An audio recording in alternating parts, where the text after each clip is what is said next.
백두산 단군지석에 고대 히브리어 그 숨겨진 비밀. 단과 환웅은 모두 하나님으로부터 장자권, 권능과 심판권을 부여받은 천상의 존재라는 점에서 공통점을 가지고 있습니다. 구약 성경에서는 단은 이스라엘의 한 지파같이 그의 백성을 심판하리로다. 단은 길의 뱀이요 첩경의 독사리로다. 말굽을 물어서 그 탄 자로 뒤로 떨어지게 하리로다. 여호와여, 나는 주의 구원을 기다리나이다 라고 기록되어 있습니다. 독사란 글자를 파자하면 임금주의 어미 모, 벌레충의 진면 비수비이다. 이를 해석하면 이 세상 마귀와 싸워 이기신 영적 엄마는 왕이 되어 편안하게 관을 쓰고 의자에 앉아 있다는 뜻이다. 즉, 독사는 백성을 심판하는 구세주와 영적인 엄마를 상징한다. 성경에 감추어진 영적인 예언의 말씀은 정말 묘하고 깊이 감추어져 있으므로 죄인의 지혜로는 알 수 없고 풀 수도 없다. 노아에게 예언하시고 아브라함에게 약속하신 대로 하나님의 계보가 야곱의 12아들 중 약속의 아들 단에 이어져 단지파에서 구세주가 나옴으로써 잃어버린 에덴 동산을 회복할 구세주가 단 자손 가운데서 나온다고 하나님께서 약속하신 것이다. 종교계 및 세인들에게 기존 인식의 틀을 벗어나는 사고 전환의 커다란 방향점을 제시하신 이긴 자 조이성님의 말씀은 우리 민족의 시원이라는 내용을 근간으로 하여 회보에 상세하게 게재된 바 있다. 우리 민족이 분명한 이스라엘의 원족이라는 사실은 우리 민족의 풍습, 인류학적, 골상, 유적물 등으로서 이미 이긴 자의 말씀이 증명되고 있거니와 본 역곡 승리재단에 나오시는 고정록 선생의 이야기는 위의 사실이 더 의심할 것도 없는 것임을 확실히 반증해 보이고 있다. 고정록 선생의 증언을 통해 원래의 이스라엘 민족이 우리 민족과 동일한 민족이라는 놀라운 사실을 백두산에서 출토되었던 단군지석을 통하여 재확인하고자 한다. 또한 고 정록 선생은 1903년 당년 85세 평양북도 의주에서 출생하여 16세의 선천으로 이거 3도 중학교 재학 시 3.1 독립운동에 참여하여 일본 경찰에 잡히고 말았다. 모진 고문과 구타로 말미암아 정신 이상으로 판명되어 재판 불가로 석방되었다. 그 후 5년여간을 압록강하고 외딴 섬에서 요양한 후에야 종신을 회복하였다. 그 후 20세에 임시 정보가 있는 중국 상해로 망명하여 당시 이승만, 김구, 여운형, 안창호 등 애국지사를 가까이 모셨다. 1945년 해방과 더불어 상해에서 배편으로 고국에 환국하였으나 국토분단으로 북의 모든 가족과 생이별하여 혈혈단신이 되었다. 더욱이 6.25 동란 시 북의 가족들은 공산당에 의해 몰살되고 선친은 교회 장로, 지방유지, 학자, 자본가라 하여 공개 처형을 당하셨다 한다. 다음은 고 정록 선생의 구슬 내용을 요약한 글이다. 내가 10살 전후에 아버님이 종종 들려주신 말씀이 매우 신기하게 여겨져 잊지 않고 기억하고 있는 이야기입니다. 1910년 경술국치 이전부터 평양북도 강계, 이북 초산과 자성 부근은 백두산으로부터 나무를 벌목하여 일본으로 반출하였습니다. 일제 치하 고정록 선생에 의해 발견된 단군 지석이 바로 그것이다. 1911년경 일본인 등이 백두산에서 별목하다가 뜻을 알 수 없는 글이 씌어 있는 지석을 발견, 의주에 있는 평북도청에 옮겨 놓았는데 단군 지석에 음각된 글이 한글도 아니고 한자도 아니어서 아무도 해독하는 사람이 없어 모두 궁금하게 여겼다고 한다. 백두산에도 히브리어가 씌어 있다. 일제 치하 고정록 선생에 의해 발견된 단군 지석은 고대 히브리어로 기록된 것으로 알려져 있습니다. 단군 지석은 1911년경 일본인들이 백두산에서 벌목하다가 뜻을 알 수 없는 글의 단군 지석을 발견하여 의주에 있는 평북도청에 옮겨 놓았습니다. 당시 의주 천주교당에 와 있었던 프랑스인 프랑수아 베르네 신부에 의해 히브리 문자로 밝혀진 뒤 단군 지석으로 판독되어 약 3000년 전 제작된 것이다. 이 글씨는 당시 의주 천주교당에 와 있던 프랑스인 천주교 신부인 프랑수아 베르네 신부가 단군 지석의 글을 판독했습니다. 이후 프랑스 천주교 신부인 프랑수아 베르네가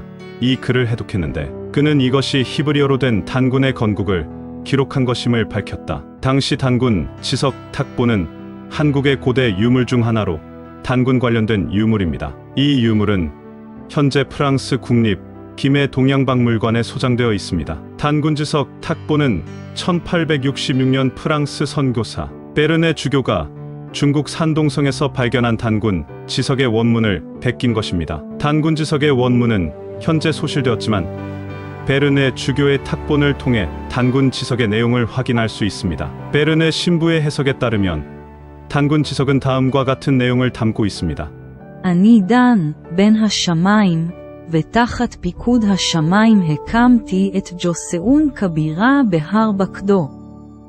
ג'וסון היא מדינה שמימית, והשלום והשגשוג יימשכו לנצח.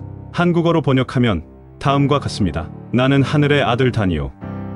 하늘의 명을 받아 백두산에 도읍하여 조선을 세웠다. 조선은 하늘의 나라이며 평화와 번영이 영원히 지속될 것이다. 이 해석은 단군을 하늘의 아들로, 고조선을 하늘의 나라로 표현하고 있습니다. 이는 고조선이 천손 사상을 바탕으로 한 국가였다는 것을 의미합니다. 또한 단군의 업적을 기념하고 고조선의 영원한 번영을 기원하는 내용을 담고 있습니다. 단군지석의 발견은 한국과 이스라엘의 관련성을 연구하는 데 중요한 단서를 제공했습니다. 단군지석이 히브리어로 기록되었다는 사실은 한국과 이스라엘의 고대 문명 사이에 밀접한 관계가 있었음을 시사합니다. 단군지석 외에도 우리말 속에서 사용되고 있는 히브리어는 다음과 같은 것들이 있습니다. 하늘, 한국어의 하늘은 히브리어의 하샤마임과 어원이 같습니다.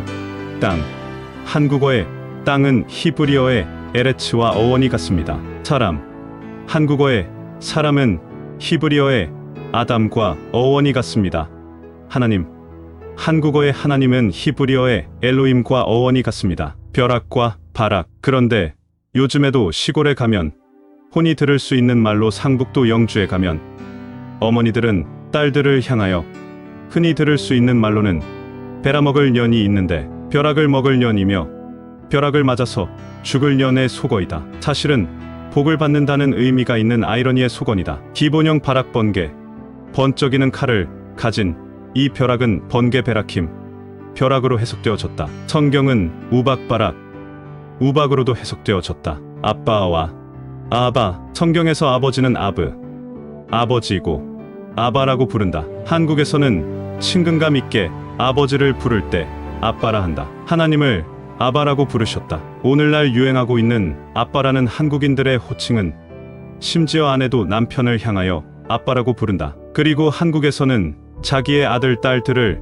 다른 이에게 이야기할 때에 애비, 애미라 한다. 아비의 개념이 아브, 아비이고 한국어나 히브리어가 똑같은 아비와 아비는 성경 전체에서 656회이며 그 중에 아비가 60회 이상이다. 한국어에는 어머니의 언니나 동생을 이모라고 한다. 히브리어에서는 모친을 이모, 어머니라고 한다. 한국의 경북 지방에서는 자기를 낳아준 어머니를 부를 때 엄마라고 부르는데 히브리어에서는 임마, 어미가 있다. 믿음의 조상 아브라함. 믿음의 조상은 글자 그대로 의미를 찾아본다면 내가 집 안에 머리가 되어 숨을 쉬게 하는 일을 하는 일의 사역이다. 이때의 집은 하나님의 집 아니다. 내가 밖에 있는 것이 아니라 하나님 안에 있음으로써 집 안에서 어른 노릇을 할 수 있다. 본래의 이름 아브람에게 숨 쉴 수 있도록 하시는 숨구멍, 숨쉼만 더 붙어서 내가 집 안에서 하나님 아버지의 힘으로 숨을 쉴 수 있도록 되는 상태가 된 아브라함이다. 과거의 고향 아람에서의 유리하던 곳을 떠나 가나안 땅으로 온 아브람은 믿음의 조상 아브라함이 되었고 그의 때에 이미 너희 조상 아브라함은 나의 때 볼 것을 즐거워하다가 보고 기뻐하였느니라 하였다. 한국어에는 나아가서와 히브리어 나아가스, 나탄, 한국어에는 나아가서라는 말이 있다. 가까이 근접하는 의미를 가진다. 히브리어에는 나아가서가 있다. 한국어에는 나타났다는 말이 있다. 성서에 나타나고 기본형은 문장 중에서 타나타어뜨고가 있다. 또한 나타는 이 세상에 나타난 것은 하나님께서 주시어 나타났다로 되어 있다. 노과 놋, 한국에서는 놋이 있다. 히브리어에서는 놋, 출삼 1018이 있다. 내다버려와 레다분이 한국말에는 내다버려가 있다. 물건을 버리거나 하는 뜻으로 소외시키는 의미인데 히브리어에는 레다분이 레다푸니나를 핍박하오니 버린이가 있다. 기본형은 라다프이다. 네다바와 네다바, 한국말에는 앞을 내다바라는 말이 있다. 히브리어에서는 네다바 즐거이 드림가 있다. 베이트나데브 즐거이 헌신의 경우 앞에 붙는 베이트는 모두 문법상 붙은 과거 형태 히 베베 하나님 아닐 뿐, 나데아 즐거이 본래 언어는 헌신하는 일이다. 따라서 앞을 내다보는 일은 헌신에서 이루어진다. 한국말에는 나댄다. 왜 그렇게 나대느냐가 있다. 곧 유난을 떤다이다. 이러한 말과 연결은 하나님께 즐거이 드리거나 헌신할 때에만 성경에서 한밑에 나대빔, 즐거이 헌신이다. 역시 문법적 요소들, 전자, 복수와 앞부분의 한밑에를 뺀 나대비 즐거이 헌신이다. 헌신이 티테나데티 즐거이 헌신에서도 후자 티종결형 어미와 앞부분의 히테의 정관사 및 시제를 빼면 나데베 즐거이 헌신, 곧 한국어에는 넓다가 있다. 히브리어에서는 라아브가 있다. 넓히다, 넓게 하다, 공간을 만들다, 넓게 터지게 만들다, 넓다, 넓어지다, 크다, 커지다, 광대한 목초지, 확장하다이다. 한국말에는 네게라는 말이 있다. 이 2인칭 지칭은 히브리어에서도 그대로 레그네게가 있다. 그 예는 바에아킬레칸에게 먹이신 것은 내게 먹이셨나니, 함마아킬레칸에게 먹이셨나니, 내가 할 일과 나알. 한국에서 자기 것을 순수한 한국말로 내 나의 걸라고 하고, 나라는 사람이 할 일이 있다고 한다. 나알은 유업, 기업의 뜻이다. 이 유업은 동적, 이미지로서 숨쉬게 해주는 일이다. 이 내의 뜻인 나알은 할에서 해트는 지붕, 울타리여서 하나님 안에서 할 일을 목적, 라메드하기 위하여를 가지고 있어서 하나님 일을 하여야 하는 사람이다. 시냇물 나아림이기도 하여 졸졸졸 흐르는 시냇물. 한자는 내은 졸랑졸랑 부지런을 떨면 내 것이 되는 유업, 기업을 말한다. 우리 민족의 뿌리인 단군의 단된 심판자라는 의미부터가 사실은 히브리어이다. 그러므로 히브리어로 된 이름을 가진 자가 히브리어를 썼다는 것은 조금도 이상할 것이 없다. 다빈치 코드에서 성배를 상징하는 샤론의 장미가 또한 무궁화라는 사실을 알 수 있다. 원래 무궁화는 한반도에서 자생하던 꽃이 아니다. 지금으로부터 3000년 전에 이스라엘의 12지파 가운데 삼손 장수와 함께 했던 단지파가 하나님의 뜻을 받들고 동쪽으로 이동하던 가운데 무궁화의 씨를 가지고 온 것이다. 다빈치 코드에서 성배를 상징하는 샤론의 장미가 또한 무궁화라는 사실을 알 수 있다. 원래 무궁화는 한반도에서 자생하던 꽃이 아니다. 다빈치 코드에서 5꽃잎을 가진 장미는 메시아를 상징하는 별의 오각형과 동일한 의미라고 한다. 대한민국 중앙국립박물관에 소장된 대동강변에서 출토된 와당에 둥그렇게 돌아가면서 오여파와 협력하여 신의 나라에 들어가자라는 고대 히브리어가 각인되어 있다. 그것은 한민족의 조상 가운데 레위의 후손 제사장은 대대로 히브리어를 잊어버리지 않게 하기 위해서 무던히 애를 쓰고 전수한 흔적 중의 하나이며, 또한 성경 역사 6000년 만에 출현한 구세주가 한민족의 내력을 역사적인 유물 증거로 제시하므로 당신이 성경상의 주인공임을 입증시키려는 하나님의 깊은 숨은 뜻이 있는 것이다. 단이라는 이름은 시조 단이 가나안에서 출생할 때부터 불려 내려오는 이름이었다.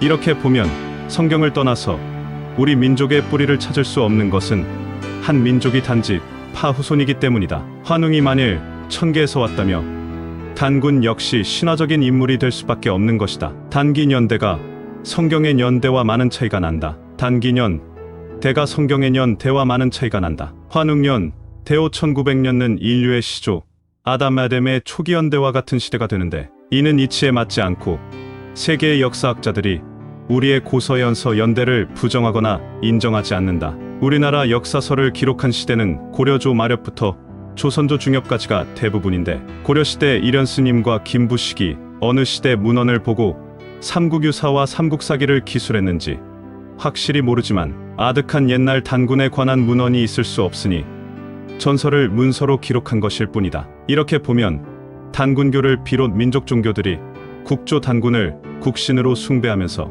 우리 선조가 천계에서 내려온 천손민족이라고 하는 것은 종교적인 과장이요, 신화적인 이야기를 종교화시키는 역사 왜곡이라 생각한다. 역사는 과장도 금물이고 있는 사실을 기록하지 못하면 더욱 민족 앞에 죄악을 행하는 것이요, 세계사와 국사를 참조 비교할 때 고조선의 연대는 청동기 문화 시대인 기원 BC 1000년 내외가 됨이 틀림없고 왕도는 평양이 확실하다는 설이 학계의 정설이기 때문이다. 감사합니다.